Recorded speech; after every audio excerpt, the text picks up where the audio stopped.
Yeah, I'm feeling very disappointed, obviously. I imagine all Australians would be. We really went into the game looking to play our style of footy, which we did a lot of. Just not clinical enough to finish off opportunities, and they defended very well. So, you know, sometimes you just got to suck that up and wear it. That's life, you know. So, yeah, disappointed.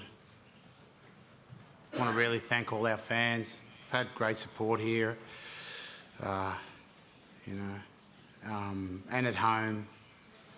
Really got behind us, and I feel that weight, you know, should have delivered for them. Okay, thank you. Here, then, thanks. Yeah. Michael, you mentioned playing your footy. Do you think you were tactically off the pace today against what England were bringing? No, I don't think so at all. I thought I'm not sure if there was a point in particular tactically that you thought, is there a point in particular you thought tactically where we were off? Are you bringing up a point in particular, or? Well, that's how we play, you know, like, and I don't know if we didn't kick. Well, we made a few kicks, and I think one try resulted from that. You know, but we gave away 2 intercepts. They hurt. So no, mate. That's the way we play footy. I'm not going to go to a kick and defend game. Now, maybe call me naive, but that's not what I'm going to do. Rather win our way than no way at all. That's the way Aussies want us to play. That's it. Yeah. Michael Hooper, how are you feeling, and what did you make of the performance? Yeah, I'm gutted, absolutely gutted, for a couple of reasons.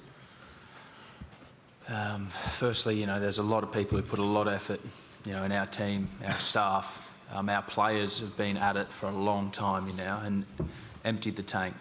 There's a lot of players who, you know, won't get another chance in the World Cup. You know, some guys who have done a lot of work to get into this squad and then may not get another chance. And then our fans, like Michael said, felt so much support over here, back home. We have amazing fans. And, you know, I guess I certainly feel that weight as well of, you know, not being able to get our team across the line there. And it hurts. And it hurts we weren't able to do that for our fans and our players.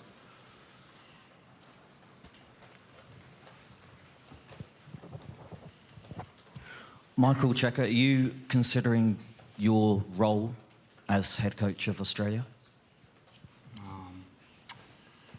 Mate, I'll be honest. It's a cruel, cruel world nowadays when you're asking those questions 2 minutes after the World Cups. We've been knocked out of the World Cup. And if you'd find it inside you to find a little bit of compassion for people who are hurting, to just ask the more relevant questions. Because I'll tell you, for me, I came here with only one thought in my mind about winning here, and that thought's just disappeared now, not 15, 20 minutes ago. And I know that that's what the papers demand, but perhaps whatever your news outlet is or whatever, should think about people's feelings for a minute. Just chill, yeah. Further questions? Just on the front row.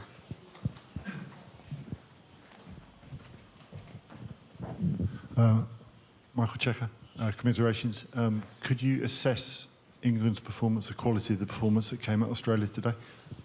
Yes, I thought they played very well organised defensively.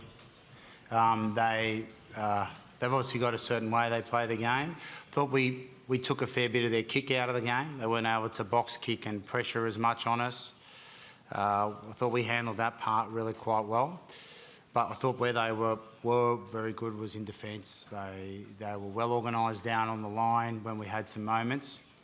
And it is, you know, a game. I know the score was a bit large towards the end.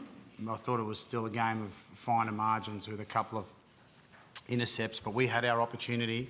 when we took the scrum down under the goalpost, that was the time to score. They're the key moments in the World Cup, and England claimed that small moment. They were deserved winners, and they'll be a handful going on to the rest of the tournament. Yeah. Second row here. Thanks. Michael Hooper, you and David have played together for a long time and had a partnership that's been together for a long time. How impressed were you with the two young guys you came up against today in Underhill and Curry?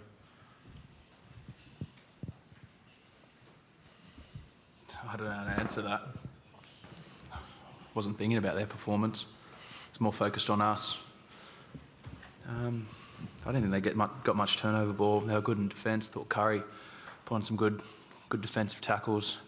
I thought the English controlled, not controlled, but they won, like Michael said, the moments, particularly around restarts and restart of play. I thought they were quite good, you know, so us exiting our zone there, us getting into their line, you know, and they win the ball back and put it back, you know, deflates us a bit. You know, and then scrums, moments like that, not any individual players per se.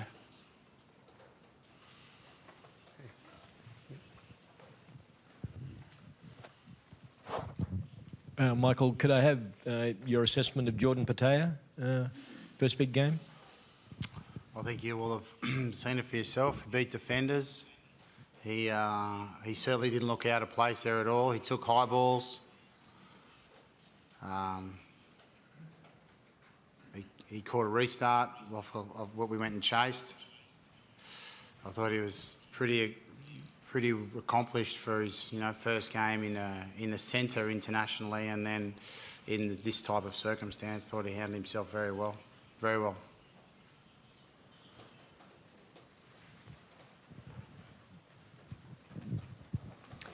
Michael Cheika, how would you assess the pool stages, the performance of Australia? Was Wales that telling loss that's probably hurt you in the end? Yeah, you could say, I suppose, that it came down to a few key moments, really. Everything was pretty tight. I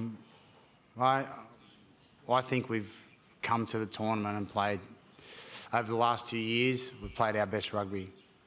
We played a lot of attacking rugby. We scored, some good tries. We were fit, yeah.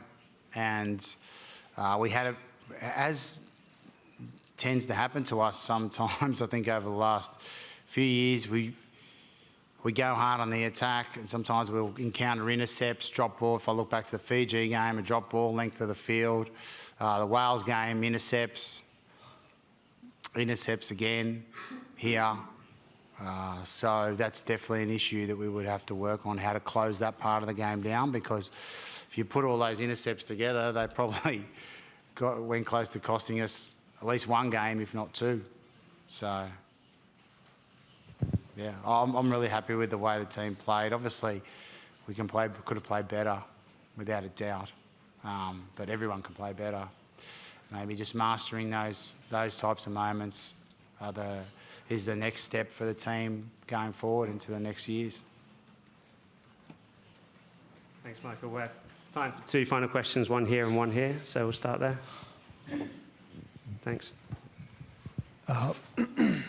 Michael Cheika, how does the pain tonight compare, losing a quarter-final against England, against Eddie, compared to a World Cup final 4 years ago? No, exit's exit. It doesn't matter if it's at the final or at the quarter-final. The opponent's irrelevant. The hurt, it's hurting us. It's not because you're not going to be more hurt if you go out against one opponent to another. For all the carry on, we're just going out there to compete as best as we can with each other, and